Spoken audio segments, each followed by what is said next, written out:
की आज आपल्या घरामध्ये 2-2, 4-4, 5-5 डॉक्टर असतील, इंजिनियर असतील, कॉलेज असतील, आमदारकी असेल, परंतु कदाचित सुरुवात जर 94 मध्ये धर्मापासून तत्वशब्द नियमाच्या आधारावरती तर कदाचित हा वैभव मिळाला नसता. म्हणून ह्या मानव धर्माला कधी विसरता येणार नाही. मी मुद्दाम तुम्हाला सगळ्यांना जुने दिवस आठवण यासाठी करून देतोय, तुम्ही सुद्धा तुमच्या जुने दिवस विसरायला नाही पाहिजे. जर जुने दिवस विसरलेत तर नवीन दिवसामध्ये तुम्हाला मानव धर्माचा अर्थ समजणार नाही. आणि म्हणून प्रत्येकाने तुम्हाला जुने दिवस तुम्ही लक्ष ठेवा आणि आपल्या मुलांना, तरुण मुलांना सांगा, लहान मुलांना सांगा की हे मानव धर्म असा सहज मिळाला नाही आहे. याच्यामध्ये मी फिरायला आलो नव्हतो की चल बा एखादा मंदिरचे दर्शन घेऊन टाकतो आणि एखादा मार्ग घेऊन टाकतो. मी दुखी होतो, व्यसनाधीन होतो, रोगी होतो, अनेक कारणामुळे व्यस्त होतो आणि त्यानंतर जेव्हा मी मानव धर्मामध्ये आलो तर आज सक्षम झालो आणि आज सन्मानाने तू जो जगतोय, मुलांना सांगायचं आहे, तू सन्मानाने जे जगते, समाजामध्ये जे मान मिळते हे माझ्यामुळे नाही, मुलांमध्ये नवीन पिढीमध्ये समजण्याची गरज आहे. मी प्रत्येक कार्यक्रमामध्ये बोलत असतो की बा ज्येष्ठ लोक तर असतात पण आपल्या तरुण पिढी सुद्धा समोर बसायला पाहिजे. कारण आपले ज्येष्ठ लोक सांगत असतात तेव्हा तरुणांमध्ये जास्तीत जास्त याचा प्रभाव पडायला पाहिजे. कारण ह्या मानव धर्माचं भविष्य हे तरुण पिढी आहे. बोटावर मोजण्यासारखे लोक होते, आता गावागावामध्ये 80-90% झाले लोक आहेत. तो सुरुवातीला राजकीय लोक सुद्धा हसत होते, आता राजकीय मंच सुद्धा आपल्या लोकांवरती येण्यासाठी, म्हणजे राजकारणी लोक सुद्धा आपल्या मंचावर येण्यासाठी उत्सुक असतात. हे परिवर्तन आहे, हा परिवर्तन आहे, हा आपल्या एकतेचे प्रतीक आहे. आपण जो संघर्ष केला, आपल्या ज्येष्ठ लोकांनी जे संघर्ष केला त्याचा हा प्रतीक आहे, त्याचा हा परिणाम आहे. म्हणून इथेच न थांबता आपल्याला विश्व गाठायचं आहे. आज मोठ्या प्रमाणात आपण हे नागपूर विभागात आपली संख्या आहे, हळूहळू मध्य प्रदेश, छत्तीसगडमध्ये सुद्धा झालेले आहेत. अध्यक्ष साहेब सांगतात की 12 ते 14, 15 स्टेट नाही का, 12 ते 14 स्टेटमध्ये आपण पोहोचलो आहोत. हळूहळू ह्या पूर्ण देशामध्ये पसरेल आणि विदेशामध्ये सुद्धा जाईल हा मानव धर्माचा नाव.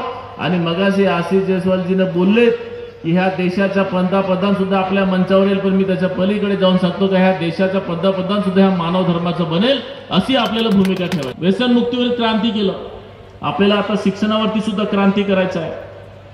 आपल्याला, मी महिलांना सुद्धा विनंती करेल की आपण शिवाजी महाराजाच्या जे काही आपण बघतो तो आता मुलांना सुद्धा सांगण्याची गरज आहे की हो, शिवाजी महाराजाला घडवण्यामध्ये आई जिजाऊचा मोठा हात होता आणि आपल्याला सुद्धा जर शिवाजी महाराज आपल्यासारखे घरामध्ये घडवायचे असतील तर आई जिजाऊ सारखे संस्कार आपल्यामध्ये आणावं लागेल. आणि ह्या तत्व शब्द नियमाच्या भरोश्यावरती चांगले आपल्याला तरुण घडवावं लागतील. मला आनंद होईल ज्या वेळेस आपल्या सेवकातला एखादा IPS IAS निर्माण झाला आणि तो IAS IPS आपल्या मंचावर बसला अध्यक्ष साहेबाच्या बाजूला, तर सगळ्यात जास्त आनंद आपल्या सेवकातला अधिकारी दिसेल तेव्हा आपल्या ह्या मंडळाला होईल. किरायाचा तर आपण किती आणू शकतो, पण हक्काचा आपला पाहिजे. आणि तो हक्काच्या पाहिजेसाठी तुम्हा सगळ्यांना प्रण घ्यायची गरज आहे की तत्व शब्दाचे जे संस्कार आहेत हे संस्कार आपल्या मुलांमध्ये रुजवायचे आहे.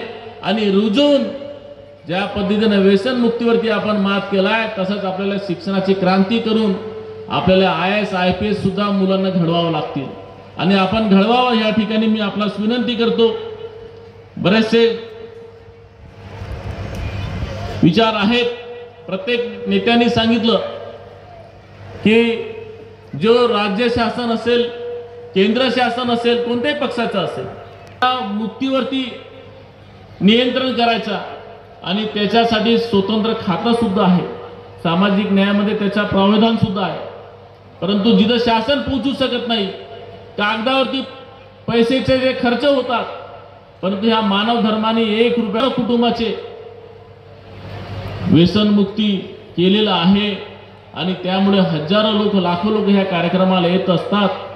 परंतु भाषणबाजीनं काय होणार नाही, आता कारवाई पाहिजे. 1950च्या स्थापना झाली, आज जवळपास 73 वर्ष पूर्ण होत आहेत. ह्या 73 वर्षामध्ये आज सेवकाची संख्या शून्यापासून आज लाखोमध्ये गेली आहे. आज 6, 7, 8 वर्षामध्ये शासनाची आपल्याला जी काही मदत पाहिजे होती, कारण हा शेवटी सामाजिक आहे, काय एखाद्या कोणाची प्रायव्हेट कंपनी नाही आहे, परंतु शासनाची आतापर्यंत निधी किती मिळाली आहे? 10 कोटीच्या वरती मिळाली नाही असं मला अध्यक्ष साहेबांनी सांगितलं. 10 कोटीच्या वरती आपल्याला कोणत्याच पक्षांनी, म्हणजे सगळे पक्ष मिळून एखादा देवस्थान असेल तर त्याला 100 कोटी 200 कोटी. मी एखादा आताच काही दिवसापूर्वी ऐकलं, बुलढाणामध्ये एक धार्मिक स्थळ आहे, त्याला 500 कोटीची घोषणा केली, काहीतरी DPR मंजूर झाला. माझं सुद्धा कधी कधी प्रश्न निर्माण होते.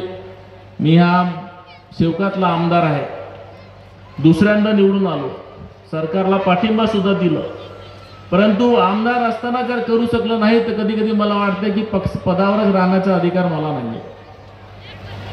आणि मला सुद्धा असा निर्णय घ्यावा लागेल, भविष्यामध्ये हे 550 होणार नाही तर 500 कोटीचा DPR जोपर्यंत मंजूर होणार नाही तो मला माझ्या पक्षाच्या गरज पडली तर राजीनामा द्यायची गरज पडली तर मला राजीनामा द्यावा लागेल. असा हा देवस्थान आपला जो मानव मंदिरचा आहे तो व्हायला पाहिजे.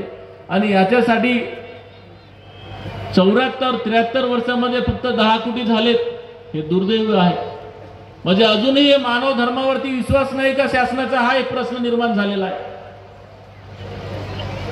मी दरवर्षी मुख्यमंत्र्यांना सुद्धा सांगतो आणि त्यांना निवेदन सुद्धा देतो. आता मला निवेदन देण्यापेक्षा माझा राजीनामाच द्यावा लागेल आणि सांगावं लागेल की 500 कोटीचा DPR मंजूर करा आणि 3 एप्रिलची विभागीय सुट्टी द्या. एका जिल्ह्याचा नाही चालणार तर हे 6 जिल्ह्याच्या सुट्टी द्या.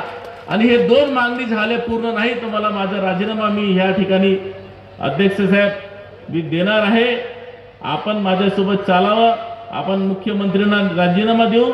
जर नाही देत असतील तर मला त्या शासनामध्ये सुद्धा राहण्याचा अधिकार नाही. ह्या ठिकाणी मला आपल्या कडून सांगावं वाटतं, कारण मी ह्या नेता म्हणून नाही, मला इथे काही इलेक्शन लढायचं नाहीये, परंतु ह्या मानव धर्माचा सेवक म्हणून जर शासनाला पाठिंबा दिल्यानंतर मी शासन जर काही देत नसेल तर नक्कीच शासनामध्ये राहण्याचा जाऊ द्या, मला या सदस्यामध्ये आमदार म्हणून मी राहण्याचा अधिकार नाहीये. मी ह्या ठिकाणी ज्या ठिकाणी मुख्यमंत्री महोदयांना पत्र देणार आहे आणि लवकरच त्याचं जाहीर सुद्धा करणार आहे.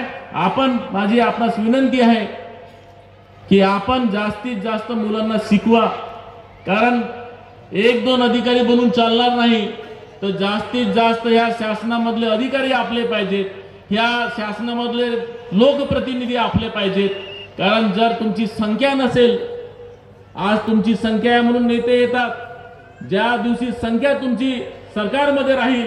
शोकांतिका आहे की 73 वर्षामध्ये 10 कोटीपेक्षा जास्त देऊ शकत नाही आणि दुसरीकडे 200, 400, 500 कोटीचा कदाचित माझ्या भाग्यात नव्हता हा माझा मतदारसंघ असता तर मी आतापर्यंत 100 कोटी तरी झाले असते, कारण सगळ्यात जास्त निधी मी तिकडे आणलेला आहे, खूप निधी आणलाय. परंतु याच्यासाठी जेव्हा मी पत्र दिलेले आहेत तर माझा मतदारसंघ नसल्यामुळे मला मान्यता झाला नाही. परंतु हा माझा मतदारसंघ नसला तरी हा माझ्या मानव धर्माचा स्थळ आहे आणि माझ्या मानव धर्माचा मी सेवक असल्यामुळे मला हा मागणी भाग्य आहे. कारण माझ्या मतदारसंघामध्ये सुद्धा 70 ते 80 हजार मतदार माझा मानव धर्माचा सेवक आहे आणि त्यांची सुद्धा मागणी हीच आहे की 3 एप्रिलची सुट्टी व्हायला पाहिजे. आणि 3 एप्रिलची सुट्टी झाली तरच या मानव धर्माची नोंदणी होईल आणि एखाद्या जिल्ह्यामध्ये नाही ते सगळ्याच्या सगळ्या 6 जिल्ह्यामध्ये आपली संख्या जास्त आहे. सगळ्यांना शुभेच्छा देतो. आपण आपल्या मुलांना शिकवा, ह्या तत्व शब्द नियमाचे संस्कार द्यावं एवढीच विनंती करतो. माझ्या शब्दांना विराम देतो आणि रजा घेतो. सगळ्यांना माझा नमस्कार.